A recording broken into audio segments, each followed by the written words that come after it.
Your greatest opponent is not the rival across the table, but the echo inside your own mouth. A stray sentence, a casual boast, a heated reply, and the door you built swings open for someone else to walk through. Power rewards restraint, yet the modern world rewards noise. That tension is where careers, alliances, and reputations go to die. Machiavelli understood the math of perception and consequence. Appear composed, deliver results, guard your tongue, and you outlast storms. Speak to satisfy impulse, and you feed predators. Today, we map the moments when words betray you, and how to reverse them. You do not need to become mute to become powerful. You need to choose when, where, and to whom your words are worth the cost. The difference between a strategist and an easy mark is not vocabulary. It is timing, framing, and control. Most people speak to regulate emotion. Operators speak to regulate outcomes. That single shift separates noise from leverage. You will hear 10 situations where the mouth loves to defect against its owner, and the countermeasures that keep you composed under pressure. Expect contrast because control and expression have roles. The art is knowing which role serves you. First is heat. Anger is a furnace that melts your filters and pours truth across the floor. You believe you are defending yourself, yet you are demonstrating your triggers, your priorities, and your pressure points to anyone patient enough to listen. The declaration in a rage is not your argument, it is your predictability. When an opponent can make you blaze on command, they can time your mistakes. They can bait you into revealing plans, admissions, and loyalties you would never share cold. Fire feels righteous in the moment. After the smoke clears, the transcripts belong to everyone else forever. The countermeasure is boring and undefeated. Build a protocol that forces your mouth to wait for your mind. When provoked, remove speed. Breathe slower than you want. Name the feeling without narrating a story. Step away from the audience, even if the audience is one person and a phone. Write the reply you want to say, then delete it. Ask an ally to preview any statement you cannot avoid making. If the situation is real, it will be real in 1 hour. If it is not, silence will expose it. Distance returns leverage. Quiet is not surrender. It is position, second is celebration. Winds feel safe and safety invites confession. Rooms grow warm, music softens edges, and the second drink turns your caution into a souvenir. You do not invent secrets when relaxed. You remove the locks that kept them where they belong. People learn more about a team, a deal, a weakness, or a wound over dessert than over discovery. The antidote is not Puritan denial. It is policy. Decide your limit before you arrive. Nurse water between pours. Carry a practiced exit line. Hold sensitive topics for sober rooms. Pleasure without policy becomes a briefing you never intended. Third is pressure. Deadlines, scrutiny, expectations, and a throat make people volunteer damaging detail in search of relief. When the walls close in, the mouth bargains with panic. It discloses failures to the wrong ears, over-explains instead of executing, and asks for sympathy from future opponents. Pressure itself is neutral. Your pattern under pressure is the tell. Replace confession with cadence. State the next concrete action, the checkpoint, and the date. Ask for clarification in writing. Move reactive conversations to slower channels. Reward yourself with deliverables, not disclosures. Calm is not the absence of stress. Calm is a system repeat. Fourth is victory. The appetite for recognition is sweet, and sugar blurs discipline. After a win, people explain the method, distribute playbooks, and turn their uniqueness into a tutorial for competitors. The audience applauds, while the observant reverse engineer. You owe results to stakeholders. You do not owe recipes to spectators. Share outcomes and principles, not processes and particulars. Protect the drivers that cannot be easily replicated. Let the scoreboard speak. Mystery is not arrogance. It is asset protection. When you must present, emphasize constraints, teamwork, and luck. The less transferable your message, the harder it is to copy you. Fifth is curated vulnerability from others. A polished story lowers your guard, makes disclosure feel like kindness, and turns your history into their leverage. Real struggle is messy and specific. Performed struggle is tidy and persuasive. You can be compassionate without becoming a catalog. Give help that does not require sharing sensitive timelines, figures, or failings. Ask questions that clarify needs while revealing little about you. Offer public resources, logistics, or introductions rather than confessions. If pushed, use a simple line that closes the door politely. I'm not the right person to discuss that, but here is something useful. Sixth is the gossip economy. Information moves like currency, up to power, away from discretion, and toward whoever pays with attention. When you trade secrets to feel included, you buy a temporary seat and sell your reputation wholesale. People trust the person who hears everything and repeats nothing.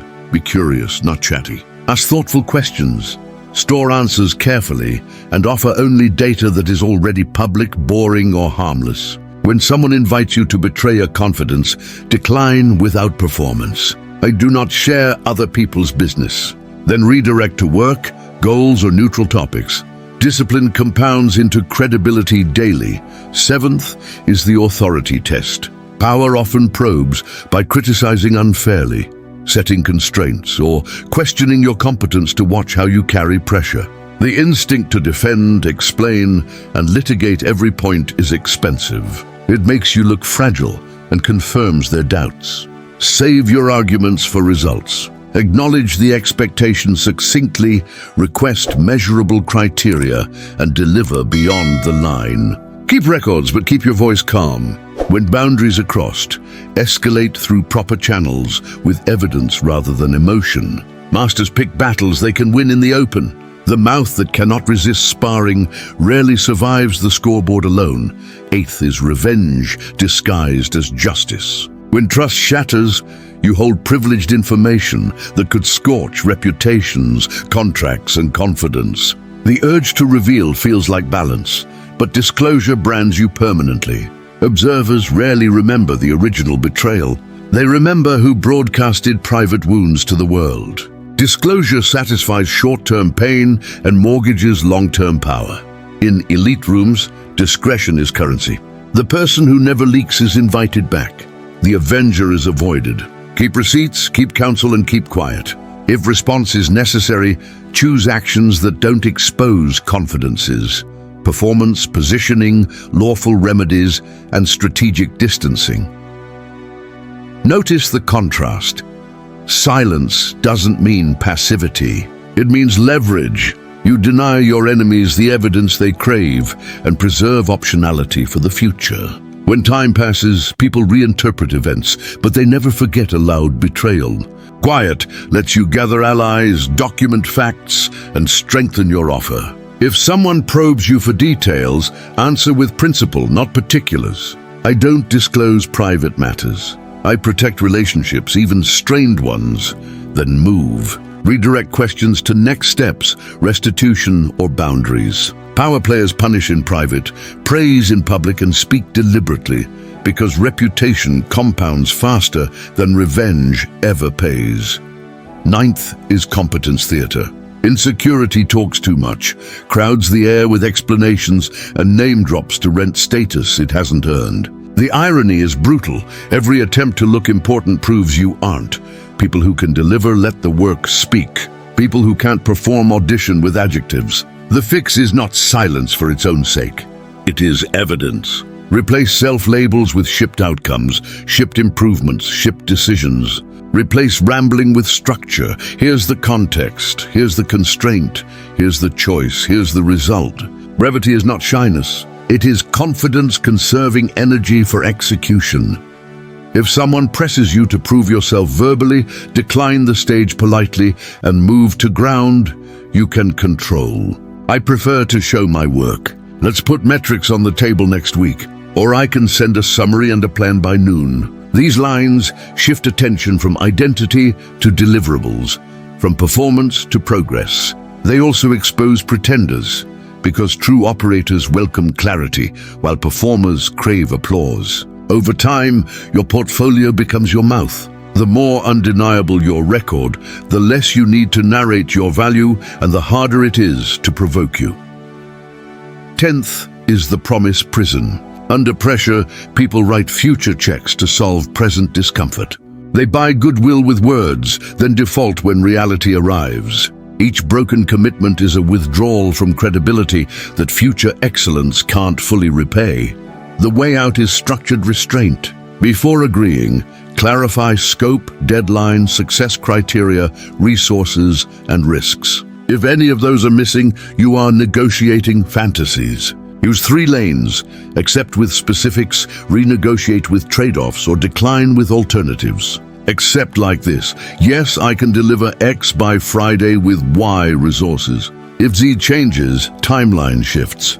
Renegotiate like this: I can do A this week or B next week. Which matters more? Decline like this: that's outside my scope right now, but here are 2 options to move forward. These lines respect reality and protect confidence. They also train others to value your word because it correlates with outcomes, not optimism. In political environments, consistency is power.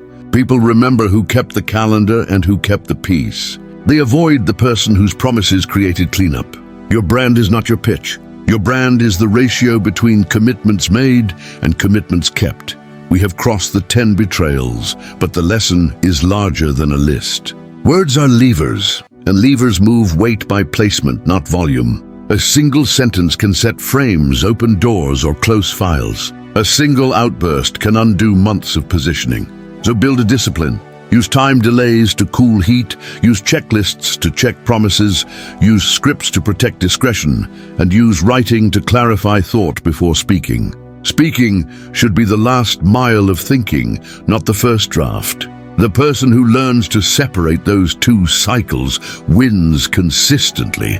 Machiavelli's warning is not paranoia, it is pattern recognition. People judge by appearances because they lack access to your intentions. Your voice is the most visible part of your intentions. Guard it as you would keys to a vault. Appear calm, be prepared, and communicate in a way that makes sense even to critics.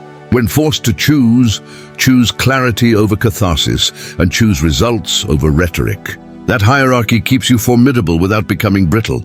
The world rewards those who seem inevitable. You earn inevitability by aligning speech, strategy, and steady delivery under pressure. To make this practical, convert these ideas into small, daily moves. Before meetings, write your top 3 messages and 1 sentence you refuse to say. During conflict, count 4 breaths before any reply. In celebrations, set a drink ceiling and a disclosure floor. Nothing sensitive, even if begged. In gossip circles, practice the redirect and log the intel. You are mapping incentives, not trading loyalty. With authority, document, deliver, and escalate only with evidence. With promises, keep a scoreboard visible to yourself. These habits look simple. Sustained, they transform how people measure your reliability and trust. There is one more contrast worth installing in your reflexes. Speak to create commitment only when you intend to own the consequences, and speak to create curiosity when you want others to move toward you. Most people reverse this, bragging when they should build and promising when they should prototype. You will do the opposite. Understate, then overdeliver. Decline spotlight, then dominate the scoreboard. Let critics talk while you accumulate proof. When in doubt, ask, what outcome does this sentence produce if replayed tomorrow? If the answer is only relief, swallow it. If the answer is leverage, proceed slowly and precisely. The strongest voices in any arena are steady, scarce, and specific. Aim for that resonance. Protect your tongue, and it will protect your future. Choose patience now and compound power later deliberately. Words do more than describe. They decide. Whoever sets the frame sets the floor of the conversation, and floors determine ceilings. If you speak without designing the frame, you accept someone else's architecture and their outcome bias. Your new discipline is simple. Design first, deliver second. Ask yourself before every consequential sentence what outcome this line is supposed to produce, for whom, by when, and at what risk. If you cannot answer within a breath, you do not have a sentence yet. You have an impulse. Give the impulse a chair and let it sit. Build a 4-part filter to slow your mouth and sharpen your message. Purpose clarifies why you are speaking at all. Audience defines whose incentives you must respect. Timing determines when your point will land with least resistance and most effect.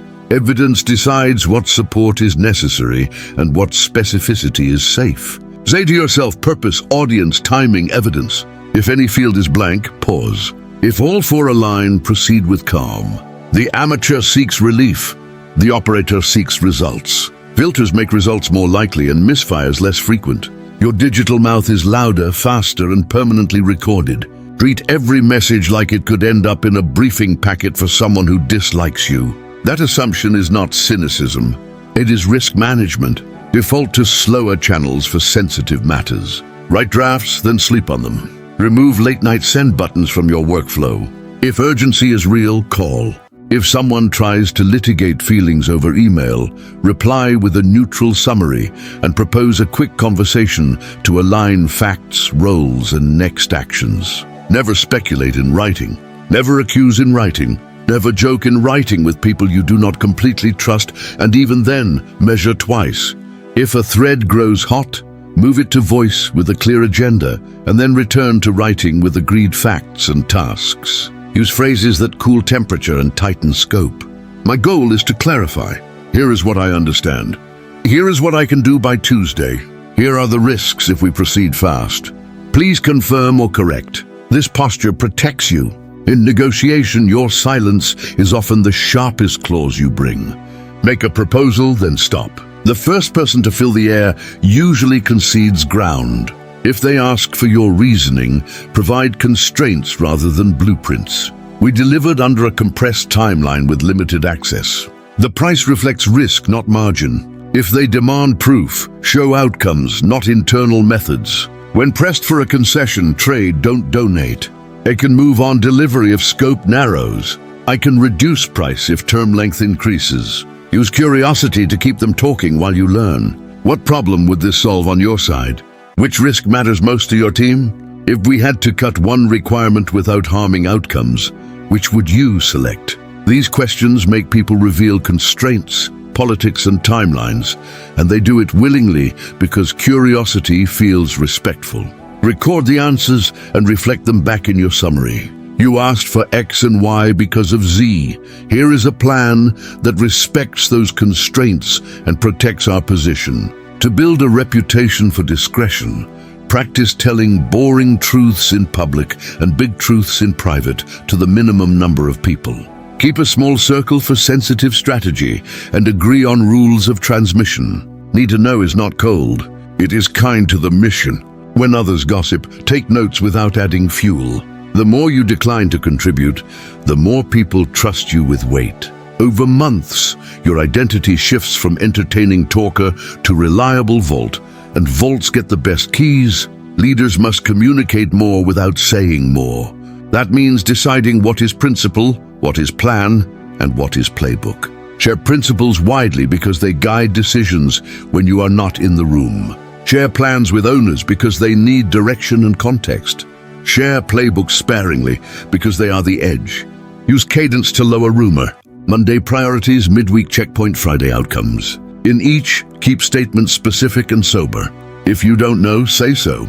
If facts are evolving, label them. Precision protects trust. Crisis raises the price of a stray word, so pre-write your first paragraph before you ever need it. We are aware. We are assessing. We will update by a specific time. Here is what is confirmed. Here is what is not. Name the next action and the next time you will speak. Avoid blame, speculation, and heroic promises. Coordinate a single spokesperson. Log decisions and sources. The goal is to shrink confusion, not to sound brilliant. Calm language calms rooms, and calm rooms make better choices faster. In personal relationships, install boundaries that protect love from heat and history from weaponization. Declare your pacing openly. I process slowly and prefer to respond after I've reflected. Refuse inflammatory absolutes. Replace you always with, when this happens, the impact is X, and what I need is Y. Keep a rule against discussing third parties who are not present except to plan relief or repair. Promise never to weaponize confidences, and keep that promise even when you are hurt. Trust dies quickly. Rebuilding takes years. Calibrate trust by releasing small truths and watching for stewardship. Share a minor deadline, a harmless preference, a simple constraint, and look for accuracy, discretion, and follow-through. Promote people who handle little things well to slightly bigger things. Demote people who gossip, embellish, or forget. Over time, your circle will self-select for reliability. That allows you to speak more freely where it counts and more sparsely everywhere else. The aim is not isolation, it is informed openness. Access expands as evidence accumulates and character proves itself. The distance between thought and speech is your moat. Widen it with filters, routines, and practice lines until instinct serves strategy. When the world rushes you, slow yourself. When noise invites you, decline. Guard your tongue and future will guard you back. Power often turns on micro-choices made in crowded rooms. The difference between a forgettable comment and a career inflection can be a single verb, a pause, or a redirect. To make those moments repeatable, use 3 modes of speech: build, bridge, and block. Build creates commitment and moves work forward. Bridge preserves relationships and options while you gather facts. Block protects boundaries, trade secrets, and reputation when pressure tries to force disclosure. Most people mix the modes randomly. You will choose deliberately. The right mode at the right time turns noise into leverage, heat into clarity, and attention into advantage. Use build when you are ready to tie your name to outcomes. Speak in simple commitments anchored by constraints. I will deliver the draft by Thursday at noon, given access to the dataset today. I will present 3 options with trade-offs and a recommendation. I will return with an answer after finance weighs in. Every build sentence should answer who, what, when, and under what assumption. If any part is missing, you are not building. You are guessing. Build mode is short because it is expensive. You are spending reputation and should expect measurable return. Use bridge when information is incomplete, politics are unclear, or emotions are hot. Your goal is to keep momentum without committing prematurely. Ask targeted questions, summarize what you hear, and suggest a next checkpoint. Here is what I understand so far. Here is what is still unknown. Here is my proposal for a small next step. Bridge protects flexibility and buys time for better decisions. It also makes you look calm and organized because you are turning chaos into sequence. People relax around bridges. They energize around builders. Alternate intentionally. Use block when pressure seeks to pry or provoke. You need crisp lines that shut doors without raising temperature. I don't discuss numbers outside the team. I can't share internal methods, but I'm happy to show outcomes. That topic is confidential and I intend to keep it that way. Repeat once, then redirect to an agenda you can accept. If the other party persists, end the meeting rather than negotiating your boundaries. You teach people how to approach you. Blocking consistently builds a perimeter others learn to respect. Pauses are operations, not ornaments. Install a 2-beat delay before answering anything loaded. Breathe, scan for the right mode, and then speak. Silence often triggers the other person to reveal more, soften their demand, or fill the space with information you can use. If they interpret the pause as hesitation, use a neutral bridge. I want to make sure I answer accurately. Let me check one detail. A pause prevents your mouth from adopting someone else's urgency. Your job is to manage tempo so judgment can do its work. Signal clarity without confessing weakness. You can acknowledge limits while projecting control. Try lines like, "That's outside my expertise and here is who can decide." Or, "I need to review the contract before speaking for the company." Precision builds trust. Vagueness feels like evasion. If you must decline, decline cleanly and offer a path that respects both sides. I can't commit to that, but I can commit to an update tomorrow at 10. Boundaries plus alternatives feel professional, not defensive. The room measures your control by your language. Red team your words before you ship them. Imagine a skeptic reading your line aloud in the worst possible tone. Would it still serve you? If not, refine it until even a critic can't twist it into self-harm. Replace exaggerations with numbers, motives with facts, and feelings with evidence. Assume screenshots, assume forwarding, assume repetition without context. This is not fear. It is architecture. When you design for rough handling, your statements survive pressure intact. Over time, people learn that your words are sturdy and your promises match reality. Social platforms amplify risk because the audience is invisible, the half-life is infinite, and nuance dies in transit. Speak there as if briefing a stranger with screenshots and an agenda. Avoid absolutes, sarcasm, and subtweets. If you praise, aim upward. If you critique, focus on ideas, not identities. Do not litigate private disputes in public. If you must respond, do so once, clearly, and then step away. Let outcomes, not threads, prove your point. The algorithm rewards conflict. Your strategy rewards consistency and restraint. Meetings expose your habits under observation. Prepare a single sentence for the first time you speak that sets scope and signal. Today, my objective is to clarify responsibilities and leave with 3 decisions. This makes your contributions easier to evaluate and harder to derail. When interrupted, avoid wrestling for airtime. Say, I'll be brief, then deliver 1 point and a recommendation. If crosstalk erupts, volunteer to summarize agreements and next steps. Control returns to whoever writes the map. The pen often outplays the microphone. Performance reviews are authority in miniature. Do not tell a story. Present a ledger. List goals, constraints, actions, and outcomes with dates and numbers. Ask for criteria for the next tier and capture them verbatim. Convert vague feedback into observable behaviors. Improve cross-functional communication becomes send weekly summaries to stakeholders and run a monthly sync. The more specific the ask, the more specific your delivery, and the less room for politics to narrate over your results. Records neutralize rhetoric. Keep them current and accessible. Promises need a ledger too. Track commitments you make, the date, the conditions, and the outcome. Review weekly. If a commitment is at risk, communicate early with options. I can hit the date with a narrower scope or keep the scope and push 48 hours. This practice protects trust and trains your mouth to respect your calendar. You stop improvising promises because the ledger will hold you to them. Over time, your yes gains weight and your no earns respect. That is freedom. End each day with a 2-minute debrief. What did I say that built? What did I bridge? What did I block? Adjust tomorrow accordingly, deliberately.